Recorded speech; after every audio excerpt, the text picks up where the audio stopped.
इस वक्त एक अहम खबर आ रही है उत्तर प्रदेश से। समाजवादी पार्टी के महासचिव और राज्यसभा के सांसद राम गोपाल यादव के एटा में एक कार्यक्रम में कुछ ऐसा नजारा दिखा जो कि चौंकाने वाला था।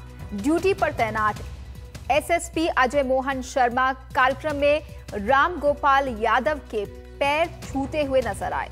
दरअसल राम गोपाल यादव इस कार्यक्रम में मुख्य अतिथि थे और एसपी के नेताओं में उनके पैर छूने की होड़ मची हुई थी। लगे हाथों एसएसपी साहब ने भी राम गोपाल यादव के पैर छूकर उनका आशीर्वाद लिया। तो यहाँ पर अगर कार्यकर्ता पैर छूते हैं तो उस पर शायद किसी को एतराज ना हो, लेकिन इस इलाके का एटा का एसएसपी अगर किसी नेता के पैर छूता है तो उस पर सवाल उठते हैं, क्योंकि ये प्रशासनिक पद की मर्यादा के भी खिलाफ है। इस वक्त इस पर चर्चा के लिए लखनऊ से हमारे सहयोगी कमाल खान फोन लाइन पर मौजूद हैं। कमाल, हमने देखा है इससे पहले कई वाकये हुए हैं मायावती के पैर छूते हुए पुलिस अफसरों के, नेताओं के, और साथ ही एक उनके सुरक्षाकर्मी ने उनकी जूतियां भी साफ की थी। तो क्या उत्तर प्रदेश में पूरे प्रशासनिक तंत्र का राजनीतिकरण हो गया है जो अब एक एसएसपी यहाँ पर खुलेआम राम गोपाल यादव के पैर छूते हुए नजर आए? जी हाँ, तकरीबन पिछले 15 साल से ये शुरू हुआ था और अब बिल्कुल जो ब्यूरोक्रेसी है वो पार्टियों के साथ बटी हुई यहाँ पे नजर आती है।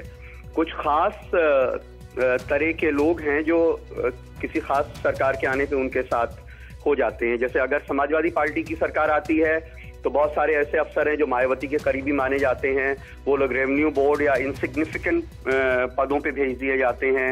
और जब मायावती की सरकार आती है तो समाजवादी पार्टी का टैग लगे हुए सारे लोग हैं वो महत्वहीन पदों पे भेज दिए जाते हैं और वो फिर उसके बाद उनके जो करीबी लोग हैं वो महत्वपूर्ण पदों पे भेज दिए जाते हैं।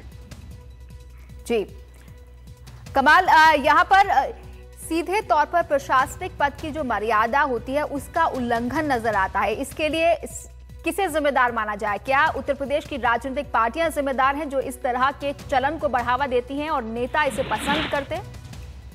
दोनों लोग इसके लिए जिम्मेदार हैं। इसके लिए वो अफसर भी जिम्मेदार हैं जो नेताओं की चापलूसी करके प्राइम पोस्टिंग पाना चाहते हैं, मनचाही पोस्ट पाना चाहते हैं, और इसके लिए वो नेता भी जिम्मेदार हैं जो चाहते हैं कि उनके जिले में अफसरों की पोस्टिंग या उनके मनचाहे पदों पे उनके सिर्फ चापलूस अफसरों की पोस्टिंग होनी चाहिए जो उनके मन मुताबिक, उनके पॉलिटिकल एजेंडा के मुताबिक, उनके पॉलिटिकल वर्कर की तरह से काम कर सके।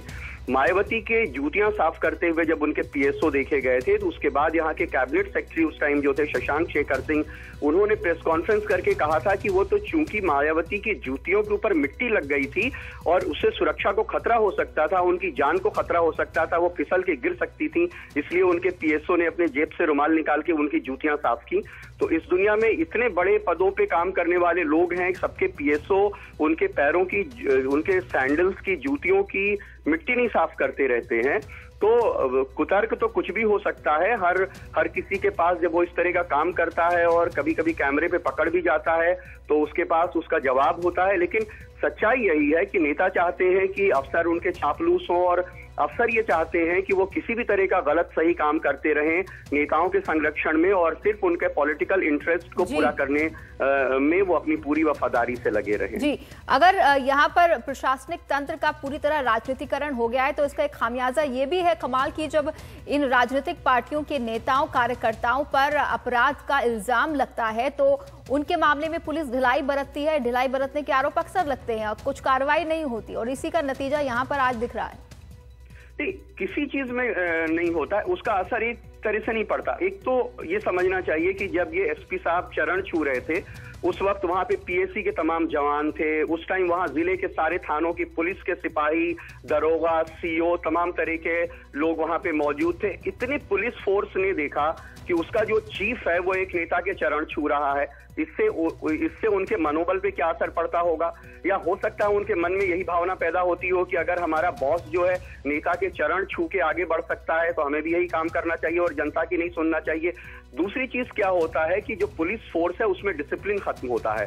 अगर कोई एसपी किसी बहुत बड़े नेता के चरण छू के कोई पद को पास जाता है और वहां बना रहता है तो वो अपने आला अफसरान का कोई कहना नहीं सुनता है, क्योंकि वो सीधे सत्ता के शीर्ष से जुड़ा होता है। इसी तरह कई बार देखा जाता है कि थानों के जो दरोगा हैं, किसी मंत्री या किसी बहुत विधायक या किसी पार्टी के बहुत पावरफुल आदमी के वो कैंडिडेट हैं, तो वो अपने एसपी का कहना नहीं सुनते हैं। तो पूरा जो ऑर्गेनाइजेशन है पुलिस का, वो इस तरह उसका काम प्रभावित होता है। उसकी छवि खराब होती है, जनता में खराब होती है, अपने अधीनस्थों में खराब होती है, अपने सीनियर्स का कहना नहीं सुनता और जनता का काम नहीं करता है। जी, बहुत बहुत शुक्रिया आपका इस पूरी चर्चा के लिए। कमाल खान बता रहे हैं किस तरह से उत्तर प्रदेश में प्रशासनिक तंत्र का, पुलिस का राजनीतिकरण हो गया है और इसी का नजारा यहाँ पर देखने को मिला। India's #1 news app just got even better. Download NDTV's new app. Fully optimized for retina display. Full screen view. Faster response time. And Sudoku. NDTV's new iPad app. Download now.